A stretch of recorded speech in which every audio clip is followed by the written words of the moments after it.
আজ শুক্রবার দিন বন্ধুরা, দেখো বর আমার জন্য কি নিয়ে আসলো। তো দেখো চলো, এই যে বরমশাই আমার হাতে একটা প্যাকেট দিয়েছিল, আর প্যাকেটের মধ্যে কি আছে চলো দেখা যাক। দেখো এখানে এই যে প্যাকেটে পার্সেল করা লেবু, কাঁচা লঙ্কা আর শসা আছে, সালাদ। তো ভিতরে কি আছে চলো দেখা যাক।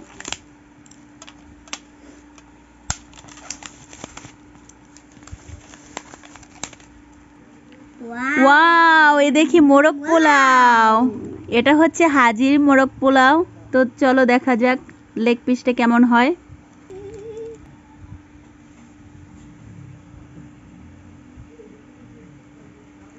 ওয়াও, লেগ পিস আছে, আর এটা হচ্ছে ডিম। তো চলো কেমন হয় দেখি। রাইসটা একটু খেয়ে নিই, দেখো সেই স্বাদ। চিকেনটা একটু খেয়ে নিচ্ছি, দারুণ টেস্টি। আসলে হাজি বিরিয়ানি খুবই মজাদার।